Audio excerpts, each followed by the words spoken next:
1950 में आया आर्टिकल 25। कांग्रेस 1950 में आर्टिकल 25 को लेकर आई, जिससे धर्म परिवर्तन को मान्यता दे दी गई। और सबसे ज्यादा किसका धर्म परिवर्तन हुआ ये सब जानते हैं, लेकिन ये तो सिर्फ शुरुआत थी। नेहरू 1950 में आर्टिकल 28 लेकर आए और हिंदुओं से धार्मिक शिक्षा का हक छीन लिया। लेकिन आर्टिकल 30 के तहत अल्पसंख्यक अपनी धार्मिक शिक्षा दे सकते हैं। धार्मिक शिक्षा के बाद निशाने पर थी धार्मिक संस्थाएं। 1951 में HRCE एक्ट, 1951 में Hindu religious and charitable endowment act लेकर आए। उन्होंने कारण दिया कि बड़े मंदिरों का रखरखाव सही से हो सके, लेकिन इसकी आड़ में कब्जे कर लिए, जिसके तहत भारत में मौजूद बड़े बड़े मंदिरों का प्रबंध सरकार ने अपने हाथों में ले लिया और मनमाने ढंग से इनकी संपत्ति का दुरुपयोग किया। और ये सिर्फ हिंदुओं के मंदिर पर लागू था, बाकी धर्मों या धार्मिक स्थल पर लागू नहीं था। 1956 में हिंदू कोड बिल आया। 1956 में नेहरू सरकार हिंदू कोड बिल लेकर आई, लेकिन अल्पसंख्यकों के लिए इन्होंने पर्सनल लॉ बोर्ड को बिल्कुल हाथ नहीं लगाया।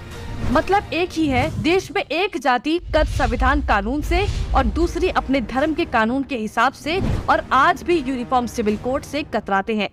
कांग्रेस ने लगाई आरक्षण की आग। कांग्रेस आरक्षण लेकर आई, जिससे हिंदुओं को बांटने का काम किया गया, जिससे सबसे बड़ा नुकसान हिंदुओं को हुआ। आरक्षण की देश में जरूरत थी, लेकिन मक्कार कांग्रेसी इस योजना को 10 साल लागू करने की बजाय इसे बढ़ाते चले गए और न ही इससे लोगों को सशक्त बना पाए, जबकि लोगों को इसकी लत लगा दी गई। इंदिरा का कार्यकाल। साल 1976 में इमरजेंसी के दौरान ही इंदिरा ने संविधान में सेक्युलर शब्द को जबरदस्ती घुसा दिया, जिसको लेकर संसद में कोई चर्चा तक नहीं हुई। मतलब कि हिंदू बहुसंख्यक होते हुए भी भारत हिंदू देश नहीं कहलाया जा सकता, जबकि आप हमारे आसपास देखेंगे तो सभी मजहबी देश हैं, लेकिन हिंदुओं के लिए कोई देश नहीं बचा। इसके बाद हिंदुओं के कानूनी अधिकार और इतिहास निशाने पर थे। 1991 में पूजा स्थल कानून।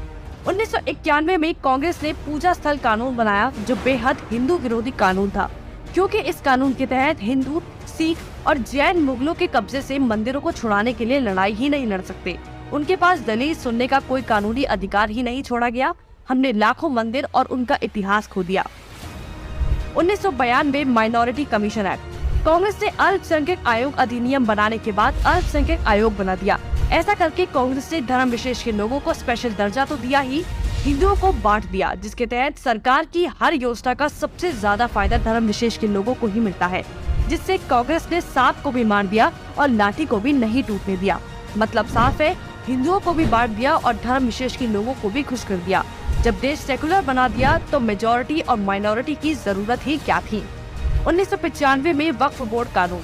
1995 में वक्फ बोर्ड कानून बनाकर कांग्रेस ने एक और महापाप किया। वक्फ बोर्ड को असीमित शक्ति दे दी गई। आज स्थिति ये है कि वक्फ बोर्ड किसी भी संपत्ति पर दावा कर दे तो कोर्ट से भी कोई मदद नहीं मिलेगी।